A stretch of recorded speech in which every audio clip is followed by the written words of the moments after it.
You're live.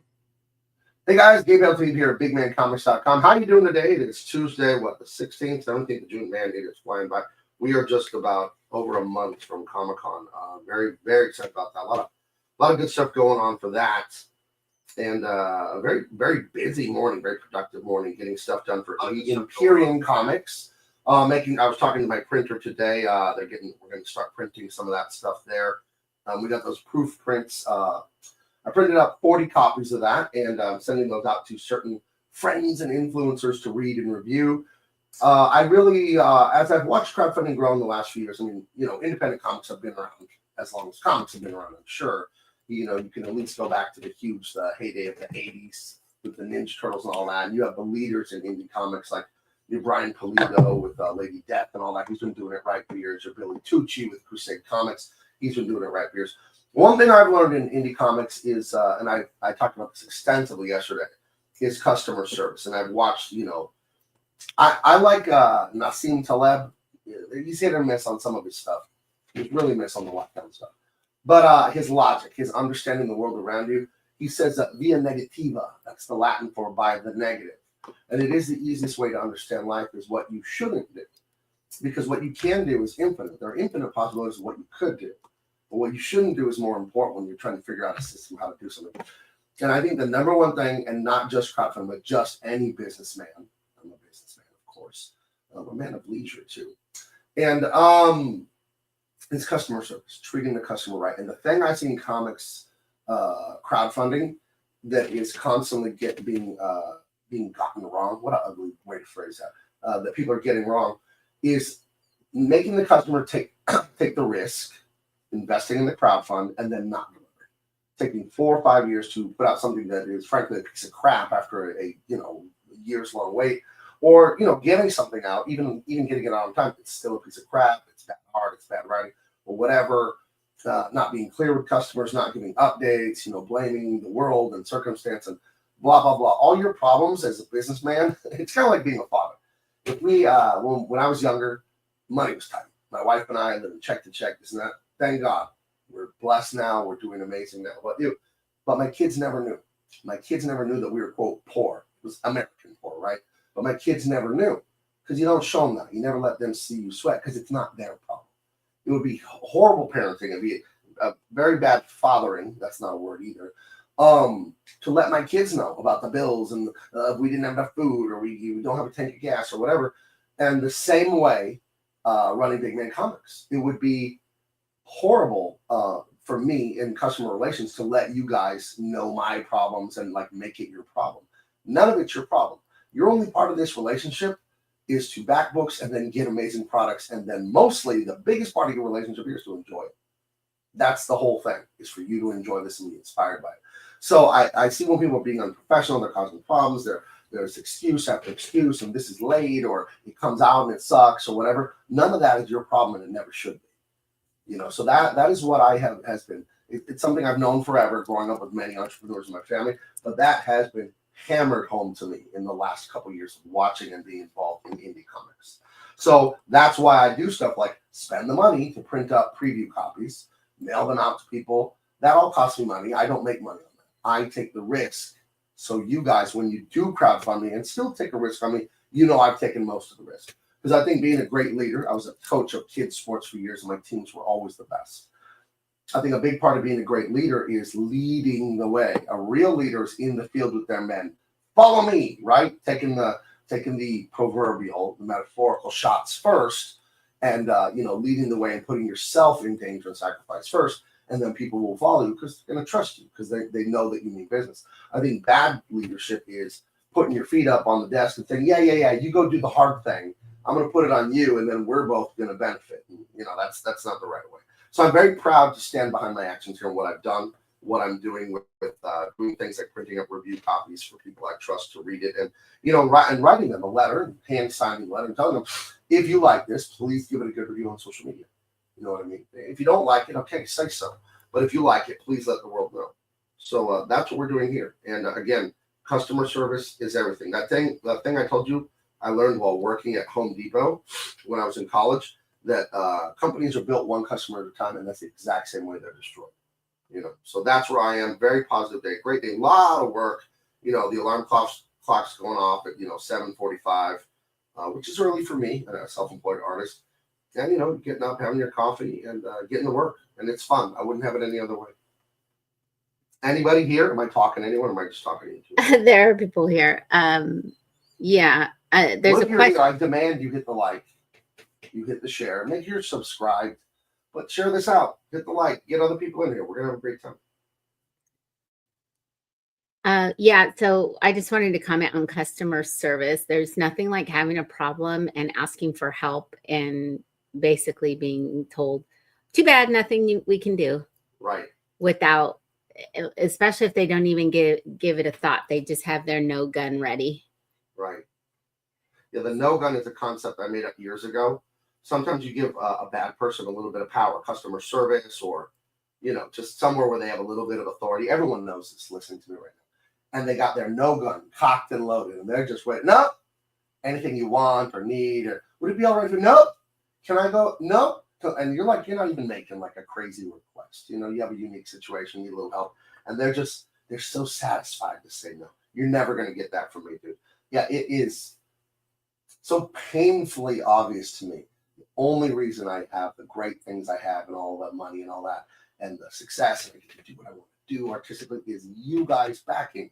And that is a privilege and an honor. And I'm not blowing smoke because I could say that, but then you watch my actions. And then if my actions were incongruous, you would know I was full of shit.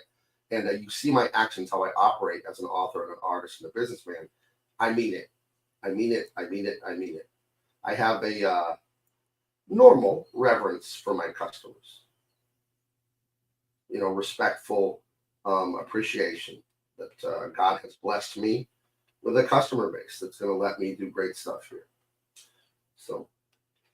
You got a question. All right. Ask away. Let's see. Hunter Iggy says, Gabriel Altaib, what are your thoughts on the new cast for Clayface? Don't even know. I don't know. I saw something on Twitter that so-and-so is going to play Clayface in a movie. That's what I know. I don't even remember who it was. And when I read who it was, I don't even remember. I have no awareness of that person. So I don't really have thoughts on it. I will be honest, because that's one thing I want you to come to this channel for and hang out with me, is you're going to get authenticity. I do wear it on the sleeve. I am who I am. I'm not jazzed about any DC Comics movies. I think it's lame and cringe. I think they saw what Marvel did and they could never get over that.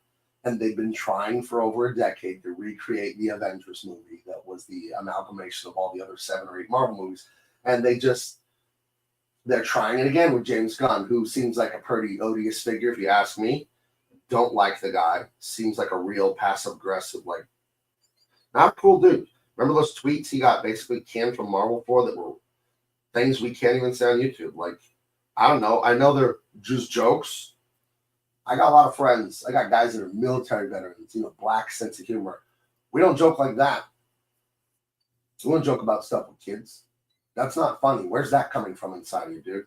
I'll joke about a lot of things. I'm a guy, a football player in the locker room. That's not a joke. That's fucking disgusting. So I don't like the guy for that. I really don't like that. That's gross as hell. And I don't like DC Comics strategy on the movie stuff. To me, honestly, and they can't do this because it's business. If I were them, I just wouldn't make these movies. I'd just leave it alone. Make other movies. You're Warner Brothers. Make other movies. Just don't do these. It's not the right time. Wait a generation. Really, wait a decade till the smoke completely clears. Everyone forgets. All the people that screwed up the DCU movies and all that are not there anymore. And just wipe the slate and start over later. To me, it seems, frankly, it feels desperate. And that's not where art is supposed to come from. Art is supposed to come from truth inside of you. But this is art made by committee, right? It's corporate art, so it's not even one person's voice anyway. So we'll see. I'm not excited about it. I think there should be great Superman movies and TV shows because it's so inspiring for so many people. I think it's an important thing to have exist, but I don't have faith that it'll be great. I hope I'm wrong. I've seen a few of the trailers and things about Superman and all that. It looks like it could be good, but I just don't know. I don't know. The Guardians of the Galaxy stuff was entertaining, but at the end of it all, that guy James Gunn, seems a bit of an egomaniac, and it seems a bit crass. You know, there's a whiff of ugliness to the dialogue and stuff like that. Like yeah, screw you, I'm better than you. No one in the movie like does that or says that, but you can just like smell it coming off the writing somehow. You know, there's a real ugliness. I don't know. It's strange to me. So yeah, if I were them, I just wouldn't make these anymore. I'd stop it. You know, I'd just stop because the brand is not good. You know, a lot of people mock it and it's this and that. So when there's the confirmation bias of like, it's going to fail already, that's horrible. That's horrible for your business. You know, so I don't know. They got to find a way to undo that stink that's on there. And maybe this new Superman movie is the way to do it.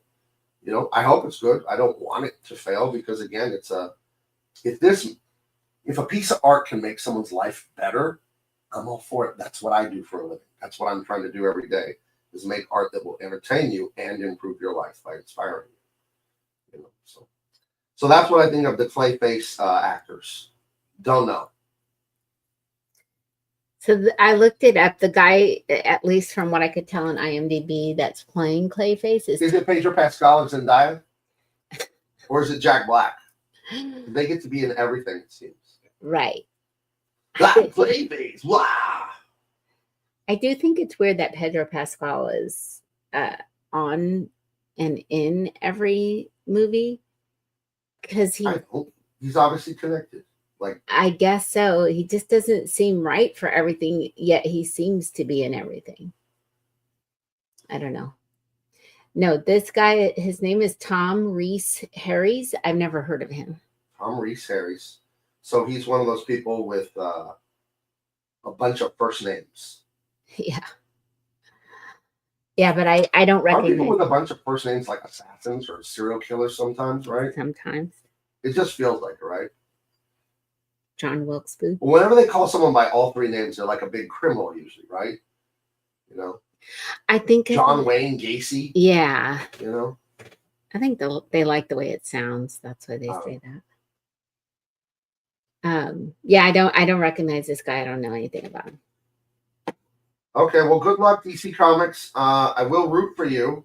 It's not what I would do if I was the boss, but I hope it works. I hope you guys all understand at Warner's what woke is, and you accept the fact that nobody likes it. I hope we've gotten there. I hope the last decade has shown you that. Please, for goodness sake, stop it. Well, this guy is a white guy. Please, don't no, he's a white guy, but oh, there you go. That's racist. So I don't know. That's racist. If he's got any some attributes that I don't know about, that he's not just a guy. What do you mean? That he likes show tunes? Big Liza Minnelli guy? I mean, it could be anything. Could be anything. Ooh. What do you think about Clayface as a character, though? Like, really fun to draw. Really fun. You break all the rules. He's got a big mouth with the big teeth going, and he's all slimy and not slimy, but all sticky and oozy. It's great to draw. He looks great in the '90s Batman cartoon. It looks great. And his name is wasn't it Basil Carlo? Right? I don't know. Well, hold on, I'll tell you. His name was in the cartoon. It was Basil Carlo. I'm unsure in the comic books because it's always changing every 4 minutes who characters are, and I haven't kept up in years. But Basil Carlo is like a kind of little bit of a wink to Boris Karloff, who played Frankenstein, all that in the 30s and 40s Universal movies. And he was great with the makeup on his face, right? So Basil Carlo, Clayface, he's a movie actor who's really great with the makeup and blah, blah, blah, comic book science, and now he's Clayface. So that's a little bit of trivia for you there. Yeah. That's where Basil Carlo comes from, is Boris Karloff. I didn't know that. Now you do. Right. Yeah, I'm looking at images of him, and he looks like he can be drawn in, like, I don't know if this is the right word, any genre. Yeah, any style would be fun to draw. Yeah. because you're just playing with shapes. So I don't know. They're making this movie. Okay, well, good luck, I guess. I wonder what it'll look like because this is. I mean, I would think it would need to be a horror movie because he is a horror movie actor, at least in the comic cartoon stuff. Who knows in the movie what he'll be? Maybe he'll be a social justice immigration attorney or something like that. He'll stop there from being kings, you know. Yeah. No kings. I like. You know how close we were to having a king? I like that. If those heroes didn't march the other day, heroes, straight up heroes. I like. I saw someone posted that. Yeah. July 4th, 1776, we decided no kings. Yeah, we told King George, you want to put 3% taxes on our tea? Keep the step in. Did you know that the Boston Tea Party, when they had those big crates of tea, was not like flake powdery tea like you think what's in a tea bag? That in fact, you take tea and you compress it with jillions of pounds of pressure, and you basically make a block of tea, like a brick. And really? Those were thrown out into the water there. And then the water was so shallow, they had to get down and like crush that stuff and stomp it because as those bricks, it was kind of still recoverable. So, did you know that? I didn't know that. I'm just full of information. You had to take an extra step there. Right. I forgot what those bricks of tea are called. No clue. I didn't know there were bricks of tea. Yeah. And they would be stamped with the tea company that made them. There's like a stamp. Like a soap bar. Yeah. They were, just imagine compacting a ton of tea. It's all fiber basically. And then it's this fibrous brick, you know. There you go. I wonder what it's called. I forgot. I just read about this the other day. No idea.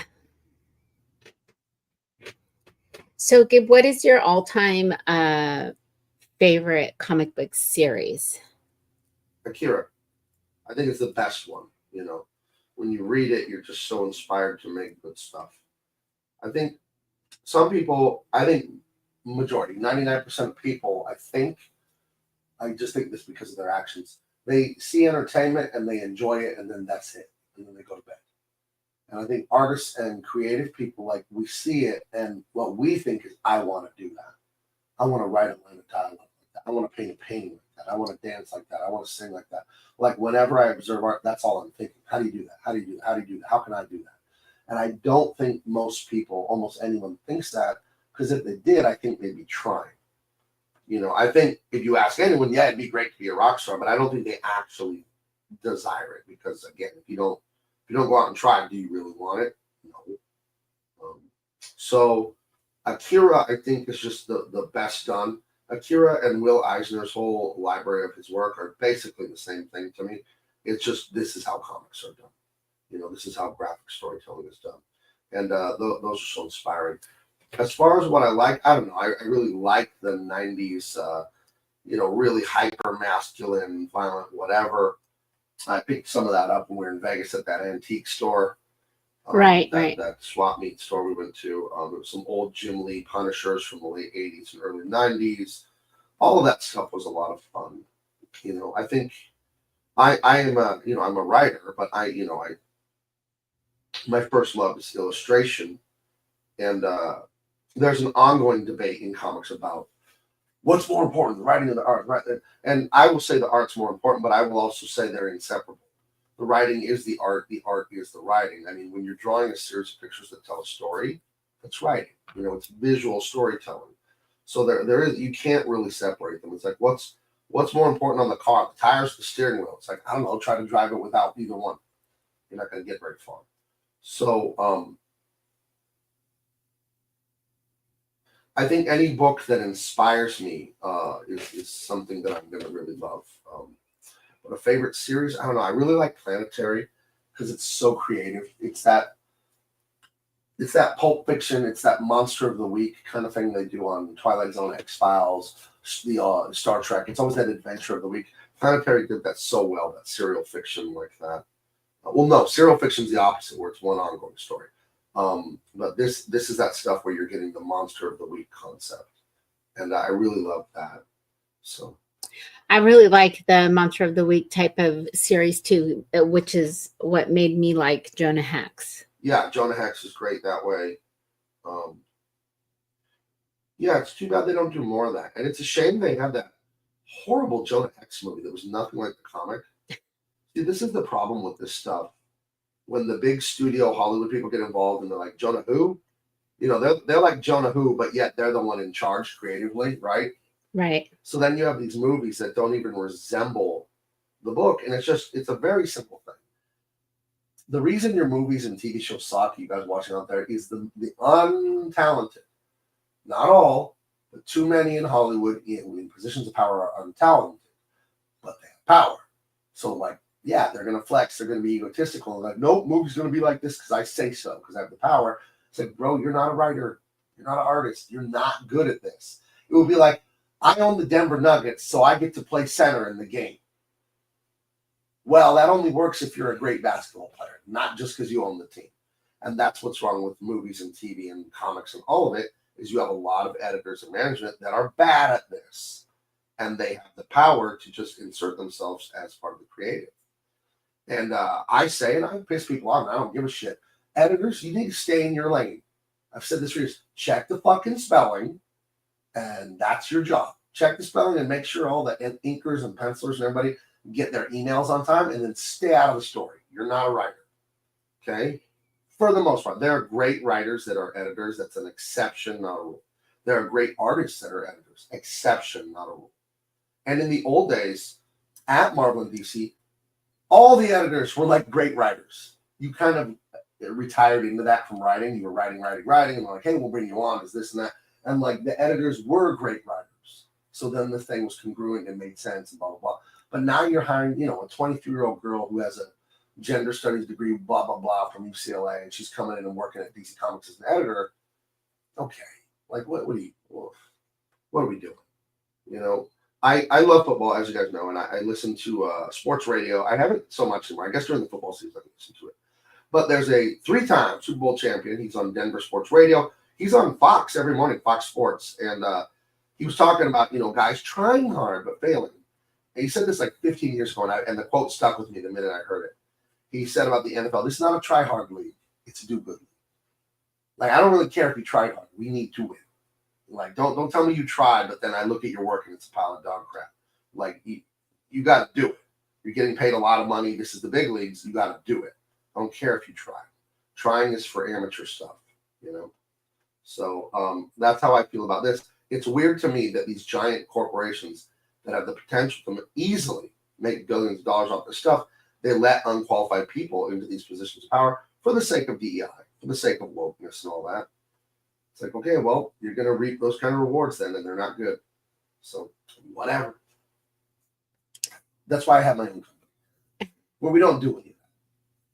Well, I think in this industry, and actually most industries, it would benefit the younger employees to be mentored by the older employees who are masters at their jobs already. And I think mentored by old dinosaur, racist, bigot, homophobe Trump supporters. I think, man, what a grown-up snow, man. I think that that tradition has been lost, and it really is. But you're not gonna. I agree with you. First of all, I agree with you, but you're not gonna fix that at the corporate level. The corporate level is the flowers. It's not the bush. It's not the roots. This is coming from the family structure. This has nothing to do with business, this business problem. This has to do with no religion and no father in the culture. And nobody wants to talk about that ever. You start talking about we need fatherhood culture, patriarchal culture. They've told you that that's a bad word. And it's not only a good word, it's the most essential thing we need in culture. It is. When you have the fatherhood culture, that's where the culture of respect, discipline, hard work, achievement, that comes from men. And since we have an anti-men culture, well, then you have an anti-excellence culture, Right. But I mean, that that concept goes back in time. You know, the great master artists studied under another great master artist before they were masters. But what is a master artist kind of a symbol of? Your father. Right. So if you're an anti-father culture, you're going to be an anti-mentor culture. Now, I'm not a jackass. The comics that I'm working on, I have a mentor. I have a master and apprentice relationship with Akion, where he's a master animator from Disney for years, master illustrator at Marvel and DC and all that, better than me at this. So I have him do layouts for me. We talk on the phone, we email. How do I draw better? And an idiot would say, well, Gabe, you're already a world-class illustrator. Why are you doing this? Because you can get better until you die. Why not do it? Why not take advantage of that? I think too many people have too much ego. And it's like, you got to use your ego as a tool and not have it be a hindrance in your life. I think too many people are insecure to say someone is better than them. It's like, if I were on the Lakers, Kobe's passed away, but if I were there when Kobe was there, I would say Kobe's better than me. But yet I'm on the Lakers, so I'm damn good, right? Right. That's okay. That's okay. Like I don't know why that bothers people. I don't know. But I just, it's kind of how I was raised. But I played football and I was not a quarterback. I was a lineman. You don't score touchdowns. You don't get all that glory and blah blah blah blah blah. And you get used to those kind of concepts that this is a team effort and winning is what matters. And I don't need to be the guy throwing the ball. I need to be on the winning team and doing my part. And so I think when you have a mentor, that's easy. I don't know. I think not having a mentor, you are selling yourself short. You're ripping yourself off. Yeah, I think that's true. And I think the mentor student can be taken to any part of your life, any, whether it's your career, your personal growth, or what. But yeah, I think just think about anything you want to do. Nowadays, people want to fix something on their car. What do? They go to YouTube and watch a video, right? And if it's a small repair, you can fix it yourself, right? Mm-hmm. It's no different than that. Someone knows how to do something I want to know how to do, so I ask them and then I copy them. I don't know why this is the most baffling concept to so many people. I don't know. It's weird. It's really weird to me that this is like confusing to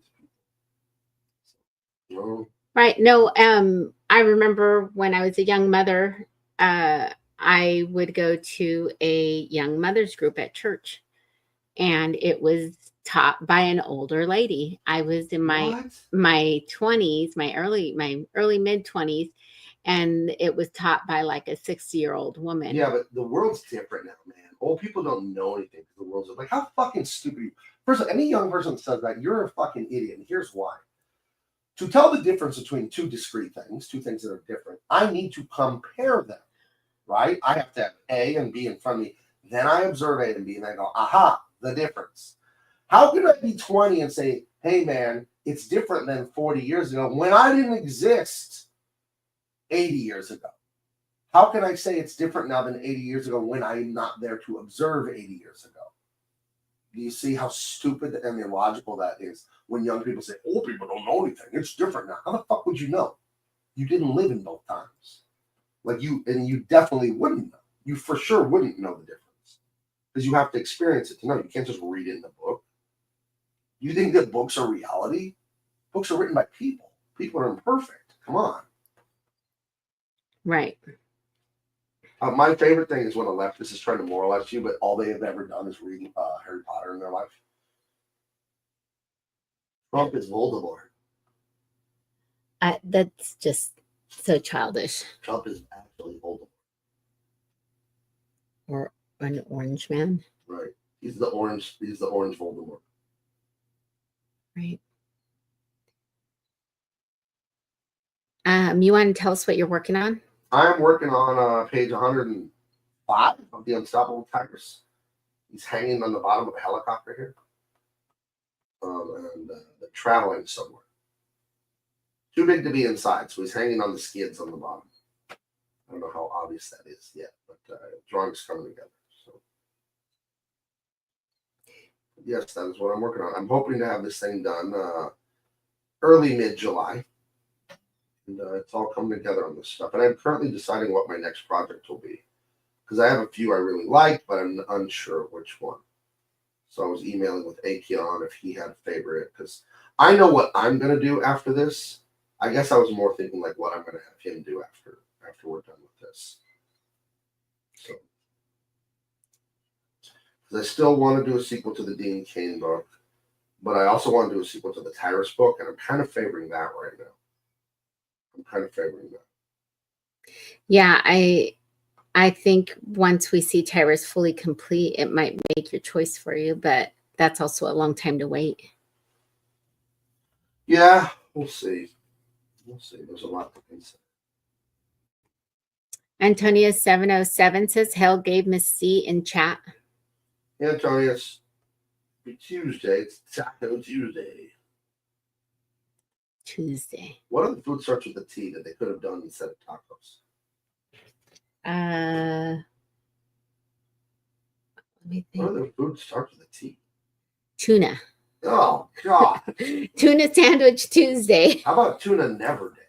God damn, I don't know how people eat that shit. Now, hold on. What if it was like, kind of mealy meat?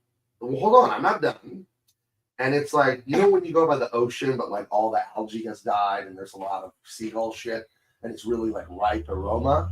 It's like that is what the food smells like. Yuck. But, ooh, can I have two? Oh, but Antonia says tuna the fish or tuna the fruit? No, I reject that. You cannot call those fruits tunas. And Mexican, Spanish-speaking people, whoever's doing that, you're wrong, and I officially changed the name of that. They are, there was another name for them, something apples. They're also called prickly pears. They're prickly pear. We cannot call those tunas. We can't. It's so irritating. We have tuna already. We got tuna. We can't do this. This is wrong. I don't know where that came from. He said, Antonius said that's what they are called. Nope, they're prickly pears. They're probably no good. I've never had one. There's no way that's good. I think I'm pretty positive I've had them because my parents would eat them. Like nopales. Nopales is like those slices of cactus, right? Nopal is a cactus. No, but when you would get the nopales taco, that sliced cactus, there's no way that's good. There's no way. It's impossible. I like nopales. I just had it last time I went. That's why we've never had it once in 28 years now being married. You've never had it. You've never cooked it. I have very rarely because nobody else likes it in the house, but I only grill them. And I just had them not the last time I went to my mom's, but the time before. I had nopales con chile. Yuck. Nopales con carne con chile. They're not gross. They're just not good. They're just boring. Well, they can be gross though because they're all slimy and gooey, so you have to cook that out. Yeah, it's great. Antonia said they're good. Can't eat too much though; it'll back you up. What the prickly pears? I think he's talking about the tuna. Yeah, the prickly. What are they? Are they citrusy? They look like a strawberry and a watermelon combined. I cannot think of what they taste like, but I believe it's a fruit. Yeah, of course it's a fruit. He said yes to your description. Oh, I knew it. I knew just from looking at it. I'm a genius. The other tea I thought was a truffle Tuesday. Truffle Tuesday? Are we talking chocolate truffles or the fungus? You could go either way. I feel like the fungus truffle is tasty, but super overrated. That stuff is not worth thousands of dollars. Now, I understand that it's extremely hard to find and they can't really grow them. So it makes it very expensive. But dude, that's a ripoff. That stuff. It's good. It's not worth making something hundreds and hundreds of dollars for a plate of mac and cheese or something. When you get something, those spiced with truffle, like truffle fries, or I think they put truffle in at Umami Burger. Yeah. And it is absolutely delicious. Pretty good. But there are some times where you feel like I paid too much for this. That wasn't great. I've had some truffle stuff out at restaurants. It's like, I don't taste anything really. Yeah. It's kind of buttery, kind of garlicky, but like, yeah, we sure about this? And I feel like in a lot of that food world, there's fraud. I knew, like, I saw a news report of like the pure virgin olive oil. So much of that is like being cut with other oils and cheap, like not healthy oils. Terrible. And I knew that. I had a suspicion all along, and I was right about that. Is it the Italian mob in Italy? I read a news story like that. It sounds a little fantastic to me. I don't know. I mean, you read everything on the news. Who knows what's true?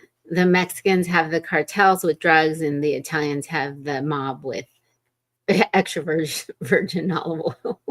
That's not a weird thing to think. Yeah, but I do think that's funny.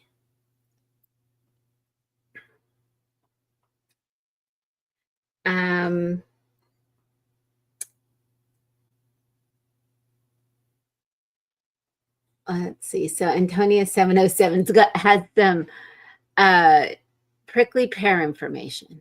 Okay, let's hear it. It's on the cactus that each section is about 8 to 10 inches. The fruit is about the size of a kiwi, not the bird. A lot of seeds and skin and it has barbs. Delicious. Clearly, this food was out of desperation. I'm not a big fruit guy. I'm a huge dried fruit guy. Regular wet fruit, the texture's too goopy and gross on so many of them. Hate apples. Mealy. There's not enough juice in an apple. For a thing that's famous for apple juice, the apple itself is not juicy. It's too mushy, and I don't like apples. I mean, I'll eat them. I don't think they're gross. Hate like peaches and plums and all that. It's like eating guts is what it's like. This is what eating an eyeball would be like. I only like the stuff if it has like a snap to it, when it's like I don't know what level of ripeness that is, but I want like a crunch when I bite into the grape. I don't want to bite into the grape like it's a big snot rocket. Ugh.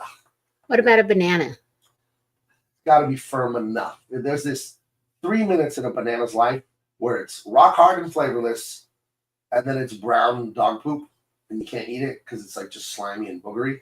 There's 3 minutes where it's white, firm-ish, very nice and sweet, and you can eat it. But all the mushy texture of fruit grosses me out. Very fragile fruit. Yeah, I'm not a big fruit guy. Love the leathery chewiness of dried fruit. Texture is very big to me on getting grossed out on things. What about the dried banana chips we got in Hawaii? Those are hit or miss. The potato chip version of the banana chip where they're raised within, those are great. But regular banana chips from like Trader Joe's and Sprouts are hit or miss because sometimes they don't have enough flavor, and sometimes they're like rock hard or like overly chewy. So I don't know. But I could eat just 5 pounds of dried fruit, but that's really not healthy. It's almost not different than just eating candy. So I am not a fan of dried fruit. I don't know how you can decide. You don't like chocolate or you don't like ice cream either, which is weird. I love chocolate. I think do you not like ice cream because being poor growing up, you had just a bunch of shitty, cheap ice cream? Because there's a huge difference between the good ice cream and the cheap stuff. Yeah. Yes, there's a huge difference. No, but because since I was a little kid, the ice cream hurt the front of my teeth, front teeth. You didn't develop a way to use your tongue and all that. Like it can hurt anyone's teeth. You got to move it around. Yes, and I will eat ice cream like when we go to Mr. Frosty's. But it was just not something I really enjoyed. I never was like, oh, ice cream sounds good. More of a brownie candy person.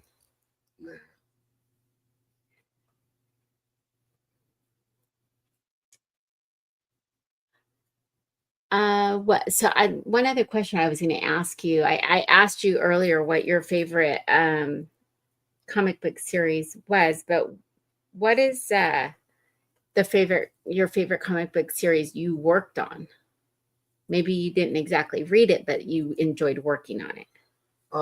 When I look back at what I did in the mainstream before I went independent, I really liked working on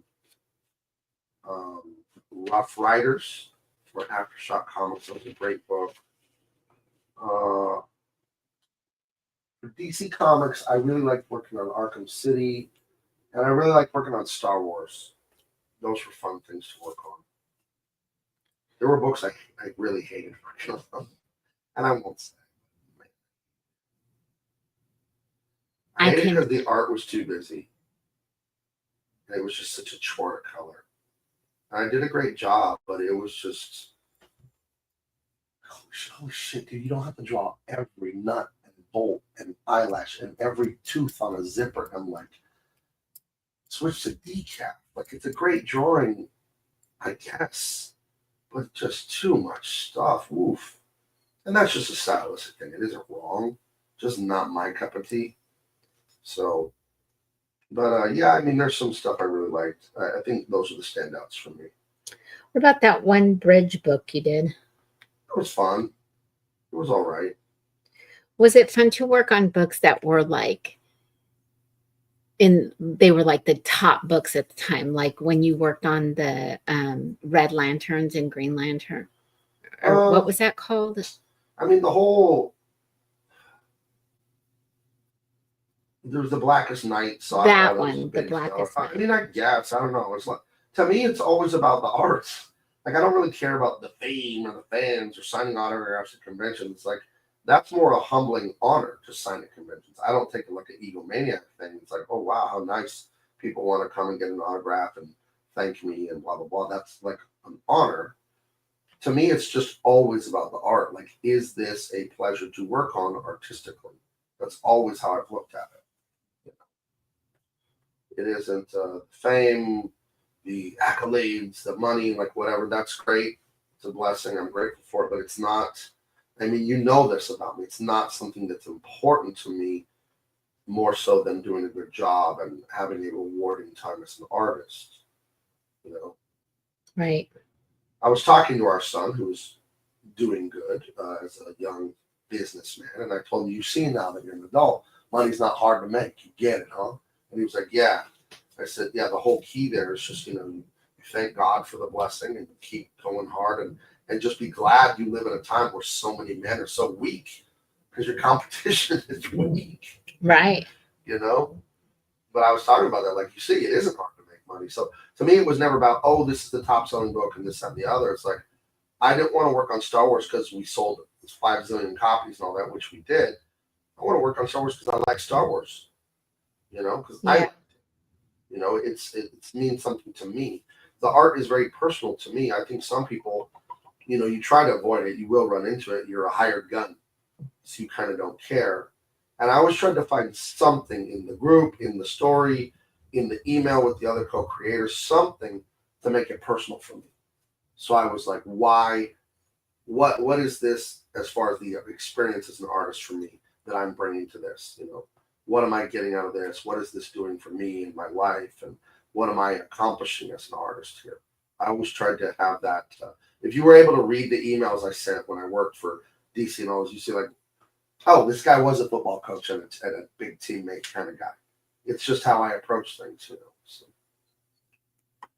Because even the books I didn't like, you never know.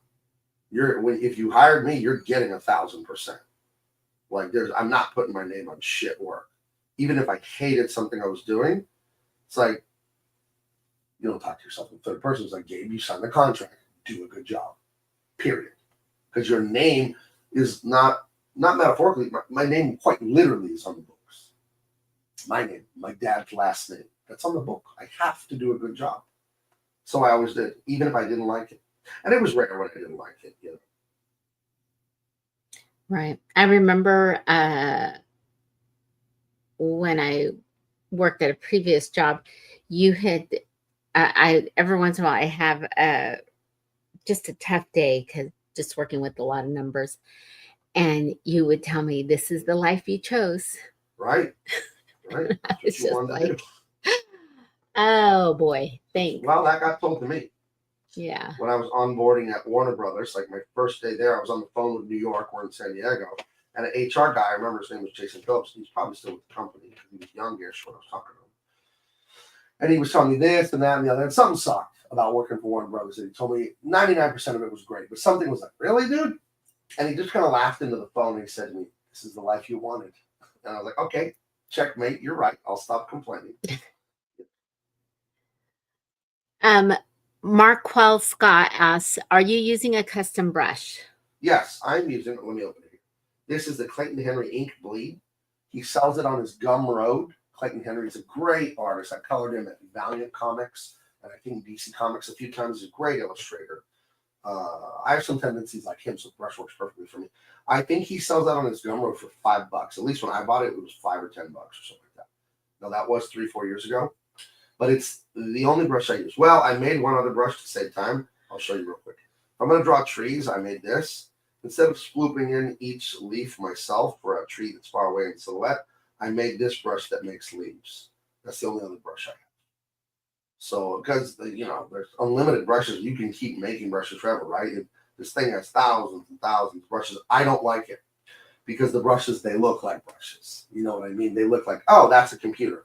I don't want mine to look that way. And when you look at my stuff, it doesn't look that way. This looks like hand inking, and that's how I want it to look. But that's a great feature, though, that you can make a brush and save it in there. Right, because I could go in like this and make each leaf, right? I could sit there and do this. Why though, right? Like I got places to go, people to see. So yeah, a little time saver brush like that, love it. So. Antonia707 asks, Gabe, you ever get into calligraphy?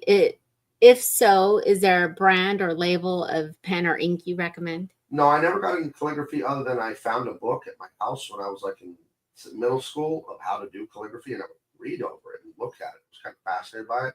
I never got into learning and practicing calligraphy. I don't have great handwriting. As amazing hand-eye coordination that I have as an illustrator, for whatever reason, my handwriting is not something I love. I've never been able to really figure that out. Don't know what that's about. But calligraphy, it's fascinating to me. I'd like to be able to do it, but not enough to practice it. So. And how about the pen you're using? What about it? What is that one? It's just the Apple Pen. It's just the iPad pencil. That's all. They're not cheap. Like $140 or something like that, but they work great. It's a great tool. So I don't recommend you let babies play with it though. Yeah, it got broken the first one. So big baby banged it over and over and over. Yeah, learning to try to draw on here. So right. But that's all right.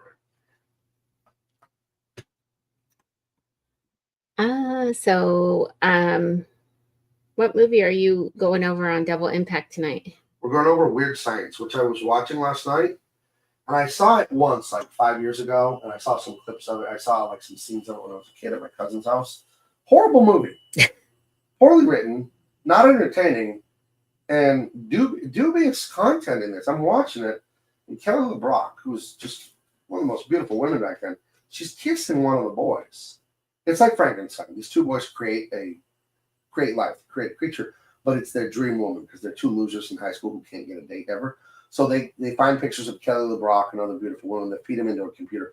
This is the 80s where they just stick it in there and they hook their computer to the phone line and they tap into government memory and resources and blah, blah, blah. And there's a lightning storm, hits the house, bathroom door explodes. This woman comes out in like a tank top and her underwear. And she's the most beautiful woman ever. But I'm watching it last night and I never really paid attention watching this movie because I only saw it once a couple years ago. She's kissing this kid. And I write into like search. How old were the actors when the three principal actors when they filmed this? It's like, oh, Kelly Brock was 24, Andrew McCarthy was 16, and then the other kid was 15. Oof. And she's like French kissing this kid, and it's not CGI. And I'm like, that's a little something. So I thought the same thing, but I didn't look it up. Yeah. Because I didn't remember that being in the movie, because again, I just kind of casually watched it. It's a stupid movie. I went through a thing like 5 years ago. I was like, I didn't see any of these movies. I wasn't allowed to watch any movies in the 80s. So I watched all the Corey movies, right. License to Drive. They made like 5 movies, the 2 Coreys. So I watched those. The only one of those I liked was The Lost Boys. But I watched this one. I watched Porky's. Unwatchable movie. Oof. I don't think I was allowed to watch that one. I wasn't allowed to watch it either, but I was like, what is this? I'm in my 40s, whatever. I can watch this if I want to see what it is. Unwatchable. Yes, I've never seen that. Terrible. Yeah, that movie Weird Science. I didn't watch it, but I was looking at the pictures for it for your show tonight, and I thought the boys looked young, and I thought there was a lot of nudity for. There's no nudity in the movie. It's always that strategic, from the shoulder up, or there's something covering. I think the one brother, Chet, you see his bare butt in the kitchen, but other than that, they don't show her naked. There was, because these are screenshots, there was a couple of her. There was one lady who was naked, and she's flying out the window or trying to get sucked out the window, and I think her clothes come off. I didn't catch that. I didn't finish watching it last night. I got like 40 minutes left to watch on it, so I don't know. I just thought it was weird. Not a good movie. Bad movie. Anyhow, well, we'll let you finish reviewing it. I think it's a John Hughes movie too, because his name was at the beginning. It said Hughes and Silverstein or something. I didn't notice. John Hughes is the master. He's Plane, Trains, Automobiles, Home Alone, Pretty in Pink, 16 Candles. Like John Hughes was on a home run streak in the 80s, and I think he had something to do with this monstrosity of a movie. That's interesting. Michael Hart says, does it take much time to learn to draw figures freehand? Yes. And not kidding, you're starting from zero and you want to be professional quality illustrator. 5 years, 8 years at a minimum of heavy practice. So what are you doing for the next 8 years? Don't let that discourage you, because here's how that sounds discouraging, but then you realize I should not be discouraged. Those years are going to pass anyway. Exactly. So you can get something for them or not. So just think about it. Always think about it that way. You should think about life that way, and learning or doing anything that the time's going to pass anyway. So if in 5 years you want to be an artist who can draw these figures you're talking about or not, the 5 years is going to pass. So yep, it applies to 100% of everything in life.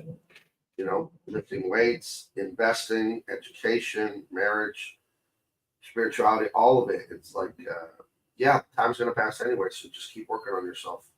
I still, if you weren't here earlier, I still have a mentor, an older artist that I work with, and he gives me layouts, and he gives me instruction, he corrects my work, tells me what to improve on, how to think. We just have conversations of how to think when you draw. And this could help you guys, maybe some of you out there. But once you know how to draw, like I do, the still stumbling block that every artist will have the rest of their life is patience. You have it when you're young and you're no good, and you still have it when you're older and you're really good. I want the finished drawing. I want it now. I want to look at it now and go, man, that's so good. My number one audience for my art is me. I love looking at my art when it's done, and I don't need any clapping or praising or anything. I love it internally for my sake. I really do. And you have this impatience that you feel while you're working. And my mentor's so good. I was afraid he didn't have this problem, but I asked him the other day, how do you deal with that, man? Do you even have that problem? He says, oh, yeah. He's all, what I do, and it sounds silly, he's all, I stop. I do breathing exercises and just remind myself what we're doing here. It's like, okay. Because you can feel it coming on you. Maybe you've been working all day, you're getting tired, you want to be done, blah, blah, blah. And you can feel it like, okay. And you want to start whipping through things and rushing. You're like, well, I'm good at this. I can go fast. I'm like, you can go as fast as you can go. And that's it. And if you try to go faster, you're going to screw it up. So, yeah, patience is the final boss of art. Because think how patient you have to be to lay out the perspective, lay out the anatomy, lay out this, lay out that. None of that is the final drawing. You have to be patient to do that. It's a process. And everything in life is a process. But if you quit focusing mentally on the misery of the process and you focus on the reward that the process will give you mentally, you can stay encouraged. Okay, if I keep doing this, I'm going to get this reward. I am going to get it. It's going to happen. So I just have to stay in the moment and just do this step. I can't worry that I have 8,000 more steps. I'll just do this one. And then you just keep building that way. So So yeah, it's patience, but the time's gonna pass anyway. And I said that to you, but I want you to say that to yourself. Look in the mirror and say the time's gonna pass anyway, and really, really think deeply what that means. You got one life, and it goes by in a blink. Do you want what you want or not? The only way to get it is to be consistent and patient, and that goes for everything in life. So, All right. Well, we're coming to the end of the stream. You have anything else you want to say? no, I think that's the show. I do want to promote a little bit. Guys, go to X and follow me on Big Man Comics. Let's get me a few more followers today. Make sure you're subscribed on here and that you hit the like and all that. Follow me on Facebook and Instagram and here on Gabe LT. On Twitter, on X, I'm Big Man Comics. And on TikTok, which I have not been TikToking, which I need to start doing, I am Big Man Comics 1. And I'll see you guys every Monday through Friday, 11 to noon, right here on this channel. And then Tuesday nights, which is tonight, I do my comedy improv show / movie review with my good friend Jericho Green. That's 7 p.m. all time Pacific. 11 to noon every day, weekday, and 7 p.m. on Tuesday's movie review comedy show. And I guess that's it. I'll talk to you guys later. Bye-bye.